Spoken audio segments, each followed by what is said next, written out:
ನಮಸ್ಕಾರ. ಇದು ಸುದ್ದಿ ವಿಶ್ಲೇಷಣೆ. ನಾನು ಶಶಿಧರ್ ಭಟ್. ಇದು ನನ್ನ ಡಿಜಿಟಲ್ ವಾಹಿನಿ ಸುದ್ದಿ ಟಿವಿ. ಪ್ರಧಾನಿ ನರೇಂದ್ರ ಮೋದಿ ವಿದೇಶ ಪ್ರವಾಸದಲ್ಲಿದ್ದಾರೆ. ಅವರ ವಿದೇಶ ಪ್ರವಾಸದಲ್ಲಿ ಒಂದು ಪ್ಯಾಟರ್ನ್ ಅನ್ನ ನೀವು ಗಮನಿಸಬಹುದು. ಅದು 2014ರಿಂದ ಅವರು ನಡೆದುಕೊಂಡು ಬಂದ ರೀತಿ. ಏನದು ಪ್ಯಾಟರ್ನು? ಒಂದು, ಈ ಅವರ ವಿದೇಶ ಪ್ರವಾಸಗಳೇನಿವೆ ಅದನ್ನ ಒಂದು ಈವೆಂಟ್ ಆಗಿ ಪರಿವರ್ತನೆ ಮಾಡಲಾಗುತ್ತೆ. ಅಂದ್ರೆ ಅವರು ಕೇವಲ ವಿದೇಶಕ್ಕೆ ಹೋಗಿ ಅಲ್ಲಿಯ ಸರ್ಕಾರದ ಮುಖ್ಯಸ್ಥರನ್ನ ಭೇಟಿ ಮಾಡಿ, ಹಾಗೇನೆ ಅಲ್ಲಿ ಯಾವುದು ಕೆಲವು ಒಪ್ಪಂದಗಳಿಗೆ ಸಹಿ ಹಾಕಿ ಬರಲ್ಲ, ಅದನ್ನ ಒಂದು ಇವೆಂಟ್ ಆಗಿ ಪರಿವರ್ತನೆ ಮಾಡ್ತಾರೆ. ಆ ಇವೆಂಟ್ ಅನ್ನಾಗಿ ಪರಿವರ್ತನೆ ಮಾಡುವ ಮೂಲಕ ಅದನ್ನ ದೇಶದ ಒಳಗಡೆ ಪ್ರಚಾರಕ್ಕಾಗಿ ಅವರು ಅದನ್ನ ಬಳಸ್ತಾರೆ. ಏನಾಗಿದ್ರೆ ಹ್ಯಾಕ್ ನಡೆಯುತ್ತೆ ನೀವು ಗಮನಿಸಿರ್ಬಹುದು. ಇಂಡಿಯನ್ ಡಯಾಸ್ಪೊರಾ, ಈ ಇಂಡಿಯನ್ ಡಯಾಸ್ಪೊರಾ ಕಥೆ ಅವ್ರು ಏನ್ ಮಾಡ್ತಾರೆ, ಇದು ಕುತೂಹಲಕರವಾದದ್ದು. ಇದನ್ನ ನೀವು ತಿಳಿದುಕೋಬೇಕಾದ್ರೆ ಅದಕ್ಕೂ ಮೊದಲು ವಿದೇಶದಲ್ಲಿರುವ ಭಾರತೀಯರ ಸಂಖ್ಯೆ ಎಷ್ಟು, ಅವರು ಯಾವ್ಯಾವಾಗ ಹೋದವರು, ಈಗಲೂ ಕೂಡ ಮೋದಿಯವರ ರಾಮರಾಜ್ಯ ಬಂದ ಮೇಲೆ ವಿದೇಶಕ್ಕೆ ವಲಸೆ ಹೋಗುವವರ ಸಂಖ್ಯೆ ಕಡಿಮೆ ಆಗಿದೆಯೋ ಜಾಸ್ತಿ ಆಗಿದೆಯೋ, ದೇಶದ ಜನ ರಾಮರಾಜ್ಯವನ್ನ ಬಯಸ್ತಾರೋ ಅಥವಾ ಟ್ರಂಪ್ ರಾಜ್ಯವನ್ನ ಇನ್ನೊಂದು ರಾಜ್ಯವನ್ನ ಬಯಸ್ತಾರೋ, ಈ ಪ್ರಶ್ನೆಗಳತ್ತ ನಾವು ನೋಡೋಣ. ಒಂದು, ಒಟ್ಟು ಭಾರತೀಯ ವಲಸೆ ಸಮುದಾಯ ಎಷ್ಟಿದೆ ಅನ್ನೋದು, ವಿದೇಶಗಳಲ್ಲಿರುವ ಭಾರತೀಯರ ಸಂಖ್ಯೆ ಎಷ್ಟಿದೆ ಅಂತ. ಯಾಕಂದ್ರೆ ಈ ಪ್ರಧಾನಿಯವರ ಇವೆಂಟ್ ಅನ್ನ ಅರ್ಥ ಮಾಡ್ಕೋಬೇಕಾದ್ರೆ, ನಿನ್ನೆ ಈಗ ವಿದೇಶ ಪ್ರವಾಸದಲ್ಲಿರುವ ಪ್ರಧಾನಿ ಆಸ್ಟ್ರೇಲಿಯಾನ ಮುಗಿಸಿದ್ರು, ನ್ಯೂಜಿಲೆಂಡ್ ಹೊರಟರು. ಲಕ್ಷಾಂತರ ಜನ ಅಲ್ಲಿ ಅವರ ಈ ಇವೆಂಟ್ ನಲ್ಲಿ ಸೇರಿದ್ರು. ಅಲ್ಲಿ ಮೋದಿ ಮೋದಿ ಮೋದಿ ಅಂತ ಅವರ ಘೋಷಣೆಗಳು ಕೇಳ್ತಾ ಇದ್ವು. ಅದನ್ನ ಭಾರತೀಯ ಮಾಧ್ಯಮಗಳು ಪ್ರಚಾರ ಮಾಡುವ ಮೂಲಕ ಒಂದು ವಾತಾವರಣವನ್ನ ಸೃಷ್ಟಿಸುವಂತ. ಪ್ರಧಾನಿಯವರ ಈ ವಿದೇಶ ಪ್ರವಾಸ ಮಹಾನ್ ಯಶಸ್ವಿಯಾದ ಪ್ರವಾಸ ಅಂತ ಪ್ರತಿಬಿಂಬಿಸುವುದಕ್ಕೆ ಇದೆಲ್ಲ ಹೆಲ್ಪ್ ಆಗ್ತವೆ. ಸೊ ಇದನ್ನ ತಿಳ್ಕೊಬೇಕಾದ್ರೆ ಮೊದಲನೇದಾಗಿ ಈ ವಲಸೆ ಹೋಗಿ ವಿದೇಶದಲ್ಲಿರುವವರ ಭಾರತೀಯರ ಸಂಖ್ಯೆ ಎಷ್ಟು, ಇಂಡಿಯನ್ ಡಯಾಸ್ಪೊರಾ ಸಂಖ್ಯೆ ಎಷ್ಟು ಟೋಟಲಿ. ಸೊ ಅದನ್ನ ಮೊದಲೇ ನಿಮಗೆ ನಾನು ಹೇಳೋದಕ್ಕೆ ಇಷ್ಟಪಡ್ತೀನಿ. ಒಂದು, ಭಾರತದ ಅವರು ಏನಿದ್ದಾರೆ ಸುಮಾರು 3.54 ಕೋಟಿ ಜನ ಭಾರತೀಯರು ವಿದೇಶದಲ್ಲಿದ್ದಾರೆ. ಅಪ್ರಾಕ್ಸಿಮೇಟ್ಲಿ 4 ಕೋಟಿ ಜನ ವಿದೇಶದಲ್ಲಿ ಇದ್ದಾರೆ. ಸೊ ಅದರಲ್ಲಿ NRIಗಳ ಸಂಖ್ಯೆ ಏನಿದೆ ಅದು 1.58 ಕೋಟಿ. ಭಾರತೀಯ ಮೂಲದ ಜನ ಅಂತ ನಾವೇನಂತೀವಿ ಅವರು ಕೂಡ 1.96 crores ಇದ್ದಾರೆ. ಯಾವ್ಯಾವ ದೇಶದಲ್ಲಿದ್ದಾರೆ ಅವರು ನೋಡಿ. ಯಾಕಂದ್ರೆ ಅಮೆರಿಕಾದಲ್ಲಿ, ಯುನೈಟೆಡ್ ಸ್ಟೇಟ್ಸ್ ನಲ್ಲಿ ಸುಮಾರು 54 ಲಕ್ಷ ಭಾರತೀಯರಿದ್ದಾರೆ. ಇನ್ನು ನೀವು ಯುನೈಟೆಡ್ ಅರಬ್ ಎಮಿರೇಟ್ಸ್ ಬಂದ್ರೆ ಅಲ್ಲಿ ಸುಮಾರು 35.7 ಲಕ್ಷ ಭಾರತೀಯರಿದ್ದಾರೆ. ಮಲೇಸಿಯಾದಲ್ಲಿ 29 ಲಕ್ಷ ಭಾರತೀಯರಿದ್ದಾರೆ. ಕೆನಡಾದಲ್ಲಿ 28.8 ಲಕ್ಷ ಭಾರತೀಯರಿದ್ದಾರೆ. ಸೌದಿ ಅರೇಬಿಯಾದಲ್ಲಿ 24.6 ಲಕ್ಷ ಭಾರತೀಯರು ಇದ್ದಾರೆ. ಸೊ ಹಾಗಿದ್ರೆ ಇವರಿಂದ ಭಾರತಕ್ಕೆ ಎಷ್ಟು ಹಣ ಬರುತ್ತೆ ವಿದೇಶಿಯರಿಂದ?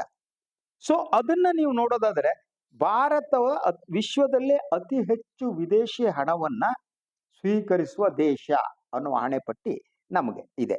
ಸೊ 2024ರಲ್ಲಿ 1.38 ಬಿಲಿಯನ್ ಅಮೆರಿಕನ್ ಡಾಲರ್ ಅಂದ್ರೆ ಸುಮಾರು 11.5 ಲಕ್ಷ ಕೋಟಿ ರೂಪಾಯಿಯನ್ನ ಈ ಇಂಡಿಯನ್ ಡಯಾಸ್ಪೊರಾ ಅಥವಾ ಭಾರತೀಯ ಮೂಲದವರು ಭಾರತಕ್ಕೆ ಹಣವನ್ನ ಕಳಿಸ್ಕೊಟ್ರು. ಅದು 2025ರಲ್ಲಿ ಅಂದಾಜು ಏನಿದೆ ಅದು 145.6 ಬಿಲಿಯನ್ ಡಾಲರ್ ಅಂತ ಹೇಳಾಗ್ತದೆ. ಇದು ಭಾರತೀಯ ಆರ್ಥಿಕತೆಗೆ ಇದು ಬಹುದೊಡ್ಡ ಕೊಡುಗೆ ಅಂತ ನಮ್ಮ ಆರ್ಥಿಕತೆ. ಆದ್ದರಿಂದ ವಿದೇಶದಲ್ಲಿ ಯಾರು ಇದ್ದಾರೋ ಭಾರತೀಯರು, ಅವರ ಕೊಡುಗೆ ಏನಿದೆ ದೇಶದ ಆರ್ಥಿಕತೆಗೆ ಬಹಳ ಮಹತ್ವದ್ದು ಅಂತ. ಸೊ ಪ್ರತಿ ವರ್ಷ ಭಾರತಕ್ಕೆ ಕಳಿಸೋದೇನಿದೆಯಲ್ಲ ಹಣ ಏನಿದೆ ಅದು 11ರಿಂದ 12 ಲಕ್ಷ ಕೋಟಿ ರೂಪಾಯಿ ಅಂತಾನು ಕೂಡ ಅಂದಾಜು ಮಾಡಲಾಗಿದೆ. ಸೊ ಹಾಗಿದ್ರೆ ಇದೆಲ್ಲ ಓಕೆ. ಈಗ ಇವರೆಲ್ಲ ಈ ವಿದೇಶದಲ್ಲಿ ಇರುವವರು ಮತ್ತೆ ವಿದೇಶಕ್ಕೆ ತೆರಳುವವರ ಸಂಖ್ಯೆ ಕಡಿಮೆ ಆಗಿದ್ದು ಜಾಸ್ತಿ ಆಗಿದೆಯೋ? ವಲಸೆ ಹೋಗುವವರ ಸಂಖ್ಯೆ ಜಾಸ್ತಿ ಆಗಿದ್ರೆ ವಾಯ್? ಭಾರತವನ್ನ ಬಿಟ್ಟು ಯಾಕೆ ಹೋಗ್ತಿದ್ದಾರೆ? ಬಿಜೆಪಿಯ ಸರ್ಕಾರ ಇದೆ, RSS ನ ಸರ್ಕಾರ ಇದೆ, ರಾಮ ರಾಜ್ಯ ಇದೆ, ಇಲ್ಲಿ 33 ಕೋಟಿ ದೇವತೆಗಳಿದ್ದಾರೆ, ದಿನ ದೇವ್ರ ಪೂಜೆ ಮಾಡ್ಕೊಂಡು ಇರ್ಬೋದು, ಅಷ್ಟೆಲ್ಲ ಜನ ಇದ್ದಾರೆ. ವಾಯ್ ಜನ ಭಾರತವನ್ನು ಬಿಟ್ಟು ಓಡೋಗ್ತಿದ್ದಾರೆ? ಅವ್ರು ಓಡ್ ಹೋಗ್ತಾ ಇರೋದಕ್ಕೆ ನಿಜವಾದ ಕಾರಣಗಳು ಏನು ಅಲ್ವಾ? ಅದ್ರ ಜೊತೆಗೆ ಅಲ್ಲಿ ಹೋದ ಮೇಲೆ ಅವ್ರು ಏನ್ ಮಾಡ್ತಾ ಇದ್ದಾರೆ?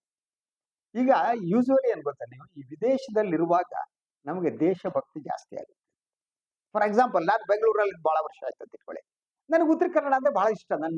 ಆದ್ರೆ ಉತ್ತರ ಕನ್ನಡದ ನೈಜ ಸಮಸ್ಯೆ ಏನು ಅಂತಂದ್ರೆ ನಾನು ಅಲ್ಲಿ ಗೊತ್ತಾಗ ದೂರದಲ್ಲಿದ್ದಾಗ ನಮ್ಗೆ ಬಹಳ ಇದು. ಈ ವಿದೇಶದಲ್ಲಿರುವಂತಹ ಈ ವಲಸೆ ಹೋದವ್ರು ಏನಿದ್ದಾರೆ ಭಾರತೀಯರು, ಅವರಿಗೆ ಇಲ್ಲಿ ದೇಶ ಹೇಗಿದೆ ಅನ್ನೋದು ಬೇಕಾಗಿಲ್ಲ. ಅವರು ಇರುವವರಲ್ಲಿ ಅಲ್ಲಿ ಅವರು ಇಂತಹ ಕಾರ್ಯಕ್ರಮಗಳನ್ನ ವ್ಯವಸ್ಥೆ ಮಾಡ್ತಾರೆ ಅನ್ನೋದನ್ನ ನಾನು ಹೇಳೋದಕ್ಕೆ ಹೊರಟಿದೆ. ಅದ್ರ ಜೊತೆಗೆ ಭಾರತೀಯ ಪೌರತ್ವ ತ್ಯಜಿಸುವವರ ಸಂಖ್ಯೆ ಇದೆಯಲ್ಲ, ಅದು ವರ್ಷದಿಂದ ವರ್ಷಕ್ಕೆ ಜಾಸ್ತಿ ಆಗ್ತದೆ. This is really shocking. ಭಾರತದ ಯು ಸಿ ದಟ್ ಪಾಸ್ಪೋರ್ಟ್ ಎಲ್ಲ ಕುಸಿದು ಹೋಗ್ಬಿಟ್ಟಿದೆ, ಯಾರು ಮಾತಾಡಲ್ಲ. ಯಾಕಂದ್ರೆ we are busy with Ram Mandir, ಇನ್ಯಾವ್ದು ಬಸ್ಸಿದೆ ಗಿಸಿದೆ ಕೆಳಗಬಹುದಾ, ಉರುಳಿಸೋದ್ ಬಗ್ಗೆ ಯೋಚನೆ ಮಾಡ್ತೇವೆ. ಉರುಳಿಸ್ ಕಟ್ಟೋದು ಅಷ್ಟೇ. ಅದರ ಜೊತೆ ಊರಿನ ಹೆಸರುಗಳನ್ನು ಬದಲು ಮಾಡೋದು, ಯಾವುದು ಮಗಲ್ ಹೆಸರುಗಳು ಇಟ್ಕೊಂಡು ಅನ್ನೋ ರೀತಿ ನಾವು ಅದು ಬ್ಯುಸಿ ಆಗಿದ್ದೀವಿ. ನಮ್ಗೆ ಅದು ಗೊತ್ತಿಲ್ಲ. ಆದ್ರೆ ಪ್ರತಿ ವರ್ಷ ಭಾರತೀಯರ ಪೌರತ್ವ ತ್ಯಜಿಸುವವರ ಸಂಖ್ಯೆ ಇದೆಯಲ್ಲ ನೋಡಿ, 2020ರಿಂದ ತಗೊಂಡು ಹೋಗ್ತೀನಿ ನಾನು. ಏನ್ ಬೇಕಾದ್ರೆ 20ರಿಂದ 26 ವರ್ಷದ ನಿಮ್ಮ ಅಂಕಿಅಂಶ ಕೊಡ್ತೀನಿ. ಅದಕ್ಕೂ ಮೊದಲಿಂದ ಆ ಕಡೆ ಪಕ್ಕದಲ್ಲಿ ಇಟ್ಕೊಳ್ಳಿ. 2025ರಲ್ಲಿ 85,256 ಜನ ಭಾರತೀಯ ಪೌರತ್ವವನ್ನು ತ್ಯಜಿಸಿದರು. 2021ರಲ್ಲಿ ಈ ಪ್ರಮಾಣ ಇದ್ದಕ್ಕಿದ್ದ ಹಾಗೆ 1,63,370ಕ್ಕೆ ಏರಿತು. 2022ರಲ್ಲಿ ಇನ್ನೂ ಹೆಚ್ಚಾಯ್ತು, 2,25,620 ಜನ ಏನಿದ್ದಾರೆ ಅವರು ಭಾರತ ಪೌರತ್ವವನ್ನು ತ್ಯಜಿಸಿದರು. ಇನ್ನು 2024ಕ್ಕೆ ನೀವು ಬಂದ್ರೆ 2,06,378 ಜನ ಭಾರತ ಪೌರತ್ವವನ್ನು ತ್ಯಜಿಸಿದರು. ಅಂದ್ರೆ ಭಾರತೀಯರೇನೆ ಭಾರತದ ಪೌರತ್ವವನ್ನ ಒಂದು ಕಡೆಗೆ ತ್ಯಜಿಸಿ ವಿದೇಶಗಳಿಗೆ ವಲಸೆ ಹೋಗ್ತಿದ್ದಾರೆ. ಇದು ಅಲಾರ್ಮಿಂಗ್ ಸಿಚುವೇಶನ್. ಆದ್ರೆ ನಾವ್ ಇಲ್ಲಿ ಹಿಡ್ಕೊಬಿಟ್ಟು ಅವರು ಬಾಂಗ್ಲಾದೇಶಿಯರು ಬಂದಿದ್ದಾರೆ, ಇವ್ರು ಬಂದಿದ್ದಾರೆ, ಅವ್ರು ಓಡಿಸ್ತೀನಿ, ಇವ್ರು ಬಡಿತೀನಿ. ಅವ್ರು ಬಂಗಾಲಿ ಮಾತಾಡ್ತಾರೆ, ಬಂಗಾಲಿ ಮಾತಾಡೋ ಮುಸ್ಲಿಮರಲ್ಲ ಬಾಂಗ್ಲಾದೇಶಿಯರು. ಇಂತಹ ಕೆಲಸದಲ್ಲಿ ಅವರು ನಿರತರಾಗಿದ್ದಾರೆ ಅಂತ. ಸೊ 2020 ಮತ್ತು 24ರ 5 ವರ್ಷದಲ್ಲಿ, ಕೇವಲ 5 ವರ್ಷದಲ್ಲಿ 9 ಲಕ್ಷ ಭಾರತೀಯರು ಭಾರತೀಯ ಪೌರತ್ವವನ್ನು ಬಿಟ್ಟಿದ್ದಾರೆ. 9 ಲಕ್ಷ ಜನ. ಸಾಕು ನಮ್ಗೆ ಇಂಡಿಯಾ, ನಾವು ಹೋಗ್ತೀವಿ ಅಂತ. ಅಂದ್ರೆ ಸರಾಸರಿ ಪ್ರತಿ ವರ್ಷ 2 ಲಕ್ಷಕ್ಕೂ ಹೆಚ್ಚು ಜನ ಭಾರತೀಯ ಪೌರತ್ವವನ್ನ, ಸಿಟಿಜನ್ಶಿಪ್ ಅನ್ನ ತ್ಯಜಿಸ್ತಾ ಇದ್ದಾರೆ. ಅರ್ಥ ಆಯ್ತಾ? ಇದನ್ನೆಲ್ಲ ಅರ್ಥ ಮಾಡಿ ಸುಮ್ಮನೆ ಕೂತ್ಕೊಂಡು ಭಜನೆ ಮಾಡಿಬಿಟ್ಟು ವಾಟ್ಸಪ್ ಯೂನಿವರ್ಸಿಟಿಗೆ ಹೋಗಿ 2 ರೂಪಾಯಿ ತಗೊಂಡು ಯಾರನ್ನ ಬೈದ್ಬಿಟ್ಟು ಇವ್ ನಗರ ನಕ್ಸಲು, ಇವ್ ಕಮ್ಯುನಿಸ್ಟು, ಇವನ ಯೋಗ್ಯ, ಇವನ ಹಂಗೆ ಹೇಳ್ಕೊಂಡು ಕೂತಿರ್ತಾರಲ್ಲ, ಅವ್ರಿಗೆ ಇದೆಲ್ಲ ಅರ್ಥ ಆಗಲ್ಲ. ಸೊ ಇವ್ ಬಿಟ್ಟು ಹೋದವರು ಯಾವ ದೇಶದ ಪೌರತ್ವ ಪಡಿತಾರೆ ಅಂತ ಬಹುಮಟ್ಟಿಗೆ ಮೊದಲ ಸ್ಥಾನದಲ್ಲಿ ಅಮೆರಿಕ ಇದೆ, 2ನೇ ಸ್ಥಾನದಲ್ಲಿ ಕೆನಡಾ ಇದೆ, 3ನೇ ಸ್ಥಾನದಲ್ಲಿ ಆಸ್ಟ್ರೇಲಿಯಾ ಇದೆ. ಯು ಸಿ ದಟ್ ನಂತರ ಯುನೈಟೆಡ್ ಸ್ಟೇಟ್ಸ್ ಬರುತ್ತೆ, ಸಿಂಗಾಪುರ್ ಬರುತ್ತೆ, ನ್ಯೂಜಿಲೆಂಡ್ ಬರುತ್ತೆ. ಹೀಗೆ ಬಹಳಷ್ಟು ಜನ ಈ ದೇಶಗಳಿಗೆ ವಲಸೆ ಹೋಗ್ಬಿಟ್ಟು ಭಾರತದ ಪೌರತ್ವವನ್ನು ಬಿಡ್ತಾರೆ. ಯಾಕೆಂದ್ರೆ ನಮ್ಮ ಕಾನೂನು ಪ್ರಕಾರ ದ್ವಿಪೌರತ್ವದ ಅವಕಾಶ ಇಲ್ಲ ನಮ್ಮಲ್ಲಿ. ಅಂದ್ರೆ ನೀವು ಇನ್ನೊಂದು ದೇಶದ ಪೌರತ್ವವನ್ನ ಇಟ್ಕೊಂಡು ಭಾರತದ ಪೌರತ್ವವನ್ನು ಇಟ್ಕೊಳಕ್ಕಾಗಲ್ಲ. ಆದ್ರಿಂದ ಅವ್ರೇನ್ ಪ್ರಿಫರ್ ಮಾಡ್ತಾರೆ ಅಂದ್ರೆ ಅಮೆರಿಕಾನು, ಕೆನಡಾನು, ನ್ಯೂಜಿಲೆಂಡು, ಆಸ್ಟ್ರೇಲಿಯಾ ಏನಿದೆ ಅವರ ಪೌರತ್ವ ಪಡಿಬೇಕಾದ್ರೆ ಭಾರತದ ಪೌರತ್ವವನ್ನು ಅವರು ಬಿಟ್ಟಿರ್ತಾರೆ. ಇದು ಸಿಚುವೇಶನ್ ಅಂತ.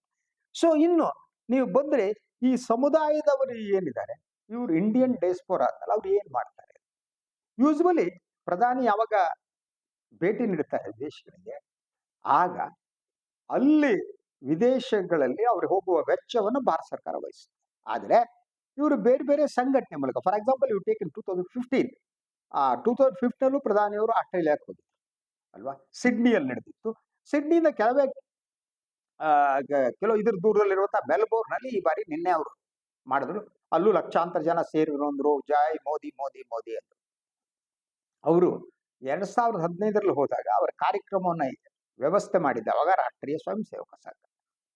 ಅದರ ಬೇರೆ ಬೇರೆ ವಿಭಾಗಗಳಿದೆಯಲ್ಲ, ಅವರು ವ್ಯವಸ್ಥೆ ಮಾಡಿದ್ರು. ಈಗಲೂ ಅಷ್ಟೇನೆ. ಇವ್ರೇನು ಅಂದ್ರೆ, ಈ NRIಗಳು ಇವರು ಏನ್ ಇರ್ತಾರೆ ವಿದೇಶಗಳ ಇಂಡಿಯನ್ ಡೈಸ್ಪೋರಾದವರು, ಅವ್ರಿಗೆ ಭಾರತದ ಪ್ರಧಾನಿ ಅಂತ, ಇಲ್ಲಿ ಭಾರತದ ವಸ್ತುಸ್ಥಿತಿ ಗೊತ್ತಿರಲ್ಲ ಅವರಿಗೆ. ಅವರಲ್ಲಿ ಬಹಳ ವರ್ಷಗಳಿಂದ ಬದುಕಿರ್ತಾರೆ, ಭಾರತ ಪೌರತ್ವವನ್ನು ಬಿಡ್ತಾರೆ. ಅವರಿಗೆ $1000 ಇದು ದೊಡ್ಡ ಪ್ರಶ್ನೆ ಅಲ್ಲ. ಆ ದುಡ್ಡನ್ನ ಈ ಮೋದಿ ಕಾರ್ಯಕ್ರಮವನ್ನ ವ್ಯವಸ್ಥೆ ಮಾಡೋದಕ್ಕೆ ವಹಿಸ್ತಾರೆ ಡೈಸ್ಪೋರಾಗೆ. ಮೋದಿಜಿಯವರು ಅವಾಗ ಡ್ರೆಸ್ಗೆಲ್ಲ ಬದಲು ಮಾಡ್ಕೊಬಿಟ್ಟು ಎದುರುಗಡೆ ಬದಲೇ ರೆಡಿ ಮಾಡಿರ್ತಾರೆ, ಟೆಲಿಪ್ರಾಂಪ್ಟರ್ ಇಟ್ಕೊಬಿಟ್ಟು. ನೀವು ನಿನ್ನೆ ಬಂದು ನೋಡಿರ್ಬಹುದು ನೀವು. ಇದರಲ್ಲಿ ಅವರು ಇಂಡೋನೇಷ್ಯಾದಲ್ಲಿ ಹೋದಾಗ 2 ಟೆಲಿಪ್ರಾಂಪ್ಟರ್ ಇತ್ತು, ಒಂದಲ್ಲ. ಈ ಟೆಲಿಪ್ರಾಂಪ್ಟರ್ ಬಹಳ ಚೆನ್ನಾಗಿರುತ್ತೆ. ನಮ್ಮ ಆಂಕರ್ಗಳು ಹಂಗೆ. ಬಹುತೇಕ ಈ ನಿರೂಪಕರು ಇರ್ತಾರಲ್ಲ, ಟಿವಿ ನಿರೂಪಕರಿಗೂ ಪ್ರಧಾನಿ ನರೇಂದ್ರ ಮೋದಿ ಅವರಿಗೂ ವ್ಯತ್ಯಾಸ ಇದೆ. ನಮ್ಮ ಟಿವಿ ನಿರೂಪಕರಿಗೆ ಬಹಳಷ್ಟು ಜನ ಈ ಖ್ಯಾತನಾಮರವರ ಹೆಸರು ಹೇಳಕ್ ಹೋಗಲ್ಲ. ಅವರಿಗೆ ಟೆಲಿಪ್ರಾಂಪ್ಟರ್ ಇಂದ ಮಾತಾಡಕ್ಕೆ ಬರಲ್ಲ. ಅವರು ಟೆಲಿಪ್ರಾಂಪ್ಟರ್ ಮಾಡಬೇಕು, ಇಲ್ಲಿದ್ರೆ PCR ಅಂತ ಇರುತ್ತೆ ಟಿವಿಗಳಲ್ಲಿ. ಆ PCR ನಲ್ಲಿ ಹಿಂಗೇಳೋಣ ಇವ್ರು ದೊಡ್ಡ ಮುಖ ತೋರಿಸ್ಕೊಂಡು ಹೇಳ್ತಿರ್ತಾರೆ. ಅಂಥವ್ರದ್ದೇ ಸಂಖ್ಯೆ ಜಾಸ್ತಿ. ಸ್ವತಂತ್ರವಾಗಿ ಮಾತನಾಡುವ ನಿರೂಪಕರು ಟಿವಿಗಳಲ್ಲಿ ಇಲ್ವೇ ಇಲ್ಲ. ಅವ್ರಿಗೆ ಟೆಲಿಪ್ರಾಂಪ್ಟರ್ ಬೇಕು. ಈ ಟೆಲಿಪ್ರಾಂಪ್ಟರ್ ನಿರೂಪಕರ ಕೆಲಸವನ್ನ ನಮ್ಮ ಪ್ರಧಾನಿ ನರೇಂದ್ರ ಮೋದಿ ಅವರು ವಿದೇಶದಲ್ಲಿ ಮಾಡ್ತಾರೆ. ಅವರು ಭಾಷಣಗಳನ್ನೆಲ್ಲ ರೆಡಿ ಮಾಡ್ಕೊಡ್ತಾರೆ. ದೊಡ್ಡ ಟೀಮ್ ಇದೆ. ಬರೀ ಈ ಭಾಷಣ ಬರೋದು ಇದು ಮಾಡೋದಕ್ಕೆ ಬೇರೆ ಬೇರೆ ಭಾಷೆ ವೆರಿ ಬಿಗ್ ಟೀಮ್. ಅದು ಟೆಲಿಪ್ರಾಂಪ್ಟರ್ ಬರುತ್ತೆ. ಆ ಟೆಲಿಪ್ರಾಂಪ್ಟರ್ ನಿಂತ್ಬಿಟ್ರೆ ಪ್ರಧಾನಿ ಕಾನ್ಕೇಸ್ ಬಹಳ ಸಲ ಆಗಿದೆ. ಈ ಕಿವಿಗೆ ಸಣ್ಣದು ಇಟ್ಕೊಂಡ್ರೆ ನೀವು ನೋಡಿರ್ಬೋದು, ಮಾತಾಡ್ಬೇಕಾದ್ರೆ ಸುಮ್ಮನೆ ಮಾಡ್ತಿರ್ತಾರೆ. ಅದಕ್ಕೆ ವೈರ್ ಇಲ್ಲ, ದಟ್ ಇಸ್ ವೈರ್ಲೆಸ್. ಆಯ್ತಾ? ಅದನ್ನ ಸ್ವಲ್ಪ ಹಿಂಗೆ ಒತ್ಕೊತಾ ಇರ್ತಾಳೆ ಒಂದ್ಸಲ. ಅಂದ್ರೆ ಒಂದ್ಸಲ ಏನಾಗ್ಬಿಡುತ್ತೆ, ಅದು ಕಿವಿ ಹೊರಗಡೆ ಬಂದ್ಬಿಡುತ್ತೆ. ಕಿವಿ ಸಣ್ಣದಿದ್ರೆ, ನನ್ನ ಕಿವಿ ಸಣ್ಣದು, ನನ್ನ ಕಿವಿಗೆ ಟೆಲಿಪ್ರಾಂಪ್ಟರ್ಗಳದ್ದು ಇದು ಹಾಕೊಳಕ್ಕಾಗಲ್ಲ, EP-ಗಳನ್ನು ಬಿದೋಗ್ಬಿಡುತ್ತೆ. ಸೊ ಪ್ರಧಾನಿಯವ್ರಿಗೆ ಒಂದ್ಸಲ ಹಾಕತ್ತೆ, ಹಿಂಗೆ ಒತ್ಕೋತಾರೆ, ಟುಕ್ ಟುಕ್ ಟುಕ್ ಅಂತ ಒತ್ಕೊಂಡಿರ್ತಾರೆ. ಅವ್ರ ಕಿವಿನೂ ನನ್ನ ಕಿವಿ ಟೈಪೇ ಇರಬೇಕು, ಸಣ್ಣ ಅನ್ಸುತ್ತೆ. ಆಯ್ತಾ? ಸೊ ಅದ್ರ ಒತ್ಕೊಂಡು ಅಲ್ಲಿ ಭಾಷಣ ಹೊಡಿತಾರೆ. ಇದ್ರದ್ದು ಎಲ್ಲ ಖರ್ಚು ವೆಚ್ಚವನ್ನ ಈ ಇಂಡಿಯನ್ ಡೈಸ್ಪೋರಾ ಅಂತ ಏನಿದೆ, ಭಾರತದ ಪೌರತ್ವವನ್ನು ಬಿಟ್ಟು ವಿದೇಶಕ್ಕೆ ಹೋಗಿ ಅಲ್ಲಿ ಪೌರತ್ವವನ್ನು ಪಡೆದು ಅಲ್ಲಿ ಬಂದು ಸಂಬಳದ ಕೆಲವು ಭಾಗವನ್ನು ಊರಿನವ್ರಿಗೆ ಕಳಿಸ್ಕೊಡುವ ಜನ ಇದಾರಲ್ಲ, ದೇ ಆರ್ ಅರೇಂಜ್ ಹೆಂಗೆ ಆಲ್ ದೀಸ್ ಥಿಂಗ್ಸ್. ಅದನ್ನ ನಮ್ಮ ಗೋಧಿ ಮೀಡಿಯಾಗಳು, ಮೋದಿ ಮೀಡಿಯಾಗಳು ಏನಿವೆ, ಲ್ಯಾಪ್ಟಾಪ್ ಮೀಡಿಯಾಗಳು, ಅವರು ಅದನ್ನೇನೋ ಮಹಾನ್ ವಿದೇಶಗಳಲ್ಲಿ ಮೋದಿ ಅಂತ ಹೇಳ್ಬಿಟ್ಟು ಹಾಕ್ಬಿಟ್ಟು ಇಲ್ಲಿ ನೋಡೋಣ, ನಾವೆಲ್ಲ ಇಲ್ಲಿ ಕುತ್ಕೊಬಿಟ್ಟು ಇಲ್ಲಿ ನಮ್ಗೆ ಹೋಗಕ್ ರಸ್ತೆನೂ ಸರಿ ಇರಲ್ಲ, ನಮ್ಗೆ ಎಂಥದ್ದು ಇಲ್ಲ. ಮಳೆ ಬಂದ್ರಕ್ಕೂ ಗುಂಡಿ ಗಿಂಡಿ ಸಿಕ್ಕಾಕೊಬಿಟ್ಟು ಮನೇಲಿ ಕೂತಿರ್ತೀವಿ ಬೆಂಗಳೂರಿನ ರಸ್ತೆಲಿ ಓಡಾಡಕ್ಕ. ಆ ಸಂದರ್ಭದಲ್ಲಿ ನೋಡ್ಬಿಟ್ಟು ಏನ್ರಿ ಅದು ಮೋದಿಜಿ, ಅಬ್ಬಬ್ಬಬ್ಬ, ಇಡೀ ಆಸ್ಟ್ರೇಲಿಯಾ ಜನ ಬಂದ್ಬಿಟ್ರಲ್ಲಪ್ಪ, ಮೋದಿ ನಿಜವಾಗಿ ವಿಶ್ವಗುರು ಕಂಡ್ರಿ ಅಂತ. ಇದು ಅವ್ರು ಬರೋದೇನಿದೆ, ಬರೋದು ದಟ್ ಇಸ್ ಅರೇಂಜ್ ಅಂತ. ಅದು ವ್ಯವಸ್ಥೆ ಮಾಡೋದು ಇಂಡಿಯನ್ ಡೈಸ್ಪೋರಾ ದುಡ್ಡು ಖರ್ಚು ಮಾಡ್ಬಿಟ್ಟು ಇನ್ನೊಂದು ಮಾಡ್ಬಿಟ್ಟು, ಯಾಕೆ ನಮ್ಮ ದೇಶ ಅಂದ್ಕೊಂಡು ನಮ್ಮ ಪ್ರಧಾನಿ ಅಂದ್ಕೊಂಡು ಮಾಡ್ತಾರೆ. ಅಲ್ಲ, ಅದನ್ನ ಇವರು ತಮ್ಮ ಲಾಭಕ್ಕಾಗಿ ಅಥವಾ ಪ್ರಚಾರಕ್ಕಾಗಿ ಇದನ್ನ ಬಳಸ್ಕೊತಾರೆ. ಸೊ ಬಹಳ ಅಲಾರ್ಮಿಂಗ್ ಆದ್ದೇನು ಗೊತ್ತಾ, ಪ್ರತಿ ವರ್ಷ ಭಾರತೀಯ ವಲಸಿಗರ ಸಂಖ್ಯೆ ಜಾಸ್ತಿ ಆಗ್ತಾ ಇದೆ. ನಮ್ಮ ಜೀವನ ಮಟ್ಟ ಹಾರಿಬಲ್ ಆಗಿದೆ. ಆಯ್ತಾ? ನಾವು ಶಿಕ್ಷಣಕ್ಕೆ, ಆರೋಗ್ಯಕ್ಕೆ ಹೆಚ್ಚಿನ ಮಹತ್ವವನ್ನೇ ಕೊಡ್ತಾ ಇಲ್ಲ. ಇತ್ತೀಚೆಗಂತೂ ನೀವು ನೋಡಿದರೆ ಇಡೀ ಶಿಕ್ಷಣ ಕೊಲ್ಯಾಪ್ಸ್ ಆಗ್ತಾ ಇದೆ. ನೀಟದ್ದೇನು ಹೊರಗಡೆ ಬಿದ್ದಿದ್ದು ಮಾತ್ರ ಅಲ್ಲ, ಗುಣಮಟ್ಟಗಳು ಆಗ್ಬಿಟ್ಟು. ಸೊ ಯಾವ ರೀತಿ ಪಠ್ಯ ಪುಸ್ತಕಗಳು ಬರ್ತಾ ಇದೆ ಅಂತಂದ್ರೆ, ವಿಮಾನವನ್ನ ಮೊದಲು ಕಂಡವರು ಹಿಡಿದವರು ಯಾರು ಅಂತ ಕೇಳಿದರೆ, ಅದನ್ನ ಕಂಡು ಹಿಡಿದವನು ಲಂಕಾಧಿಪತಿಯಾದ ರಾವಣ, ಅವನ ಮೊದಲ ವಿಮಾನ ಇತ್ತು.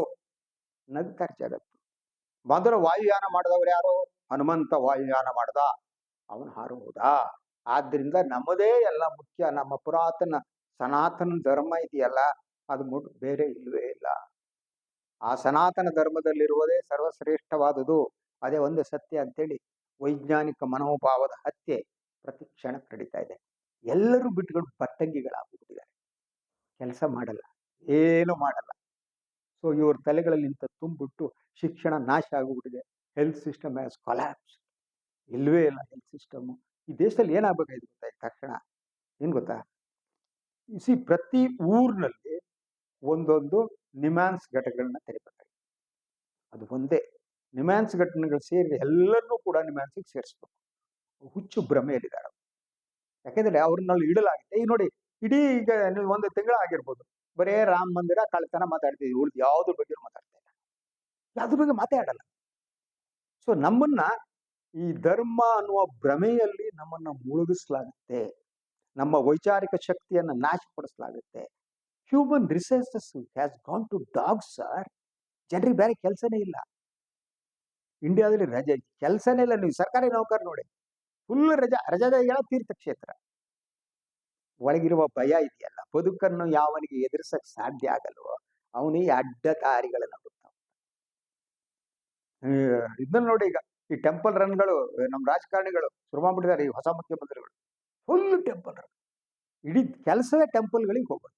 ದೇವರಿದ್ರೆ ನಮ್ಮ ಹಿಂದೂ ಧರ್ಮ ಕಲಿಸುತ್ತೆ ದೇವರು ಸರ್ವಾಂತರ್ಯಾಮಿ ಅಲ್ವಾ. ನಮ್ಮ ಹಿಂದೂ ಧರ್ಮ ಕಲಿಸೋದು ಈಗ ಹೋಗ್ಬೇಕಾಗಿಲ್ಲ ಅಲ್ವಾ. ಸೊ ಆದರೆ ಅಂತ ಭ್ರಮೆಯನ್ನು, ಯಾಕಂದ್ರೆ ಮಧ್ಯವರ್ತಿಗಳೇ ಅದ್ರ ಲಾಭ. ಈ ಸ್ಥಿತಿಗೆ ದೇಶವನ್ನು ನಾಶಪಡಿಸಲಾಗಿದೆ. ಇದ್ರಲ್ಲಿ ಮೇನ್ ಕಲ್ಪಿಟ್ಸ್ ಯಾರು ಇಂಥದ್ದಂದ್ರೆ 2014 ಇದು ಭ್ರಮೆ ಸೃಷ್ಟಿ ಮಾಡಿರೋದು.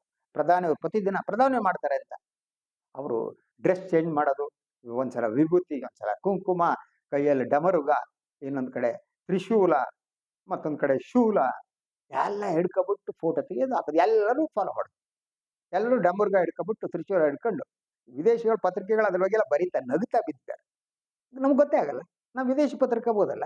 ನಾವೇನಾದ್ರೂ ಇಲ್ಲಿ ಓದಿದ್ರೆ ರಾಷ್ಟ್ರೋತ್ಥಾನ ಪರಿಷತ್ತು, RSS ಮಾತಾಡ್ತಾನೆ. ನಾವು ಸನಾತನ್ ಧರ್ಮ, ಸನಾತನ್ ಅಂತ ಎಲ್ಲರನ್ನೂ ಎಬ್ಬಿಸ್ಬಿಟ್ಟು ಕೂತಾಬಿಟ್ಟು ಇಡೀ ಮಾನವ ಸಂಪನ್ಮೂಲ ನಾಶ ಮಾಡಿಬಿಟ್ಬಿಡೋದು. ಅಲ್ಲಿ ವಿದೇಶಿಗಳನ್ನು ಬಳಸ್ಕೊಬಿಟ್ಟು, ಅವ್ರದ್ದು ಡಯಸ್ಪೊರಾಗಳನ್ನು ಬಳಸ್ಕೊಬಿಟ್ಟು ಅಲ್ಲಿ ಮತ್ತೊಂದು ವಾತಾವರಣ ಸೃಷ್ಟಿ ಮಾಡೋದು. ನಾಲಾಯಕರು ಕಂಡ್ರಿ ನಾವು ಯೋಗ್ಯರಲ್ಲ. ನಾವು ಭ್ರಮೆಯಲ್ಲಿ ಮೂರ್ಖತನದಲ್ಲಿ ಬದುಕ್ತೀವಿ. ನಮಗೆ ವೈಜ್ಞಾನಿಕ ಮನೋಧರ್ಮನೇ ಇಲ್ಲ. ಸತ್ಯ ಅನ್ನೋದು ನಮ್ಗೆ ಗೊತ್ತೇ ಇಲ್ಲ. ನಮ್ಮ ಹತ್ತಿರ ಸುಳಿಯಲ್ಲ. ನಾವು ಬೇಕಾಗಿಲ್ಲ. ಭ್ರಮೆ ಭಾಳ ಇಷ್ಟ. ಭ್ರಮೆಯ ಒಳಗಿರ್ಬೇಕು, ಸುಳ್ಳಿನಲ್ಲಿರ್ಬೇಕು. ಏನಾದ್ರೂ ಹೇಳ್ಕೊಂಡು ಜಪ ಮಾಡ್ಕೊಂಡು ಎದ್ದು ಹೋಗ್ತಾ ಇರ್ತೀವಿ. ಈ ದೇಶ ನಾಶದ ಅಂಚಿಗೆ ಬರೋದಿಗೆ ನೋಡ ಏನಾಗುತ್ತೆ ಅಂತ ಹೇಳ್ಬಿಟ್ಟು. ಅದರಿಂದ ಇಂಡಿಯನ್ ಡಯಾಸ್ಪೊರಾ ಮತ್ತು ಪ್ರಧಾನಿ ನರೇಂದ್ರ ಮೋದಿ ಅವರ ವಿದೇಶ ಪ್ರವಾಸ ಇದೆಯಲ್ಲ, ಅದು ಸತ್ಯ ಅಲ್ಲ. ಅದು ಆಲ್ ಆರ್ ಪ್ರೀ ಪ್ಲಾನ್ಡ್ ಅಂತ. ಸ್ಟಿಲ್ ಐ ಅಪ್ರಿಸಿಯೇಟ್ ಪ್ರಧಾನಿ Narendra. Is a very good event manager. Narendra Modi ಅವರಂತ ಇವೆಂಟ್ ಮ್ಯಾನೇಜರ್ ಅನ್ನ ನಾನು ನೋಡೇ ಇಲ್ಲ. ಅವ್ರ ಇವೆಂಟು ಆದ್ರೆ ಎಲ್ಲ ಇವೆಂಟ್ಗಳು ಇರ್ತಾವಲ್ಲ, ಸತ್ಯ ಆಗಿರಲ್ಲ ಅಷ್ಟೇ. ಅದು ಭ್ರಮೆಯನ್ನ ಸೃಷ್ಟಿಸ್ತದೆ. ಇದು ಇವತ್ತಿನ ಸುದ್ದಿ ವಿಶ್ಲೇಷಣೆ. ಇನ್ನೊಂದು ವಿಚಾರದಾಗ ಮಾತು ಬರ್ತೀನಿ. ನಾನು ವಾಯಿನ್ ಲೈಕ್ ಮಾಡಿ, ಸಬ್ಸ್ಕ್ರೈಬ್ ಮಾಡಿ, ಬೆಲ್ ಐಕಾನ್ ಪ್ರೆಸ್ ಮಾಡೋಕೆ ಮರಿಬೇಡಿ. ಹಾಗೆ ಸಾಧ್ಯ ಆದರೆ ಸಹಾಯ ಮಾಡಿ ಸ್ವತಂತ್ರ ಪತ್ರಿಕೋದ್ಯಮವನ್ನು ಉಳಿಸಿ ನನ್ನನ್ನು ಆಶೀರ್ವದಿಸಿ. ಎಲ್ಲರಿಗೂ ನಮಸ್ಕಾರ.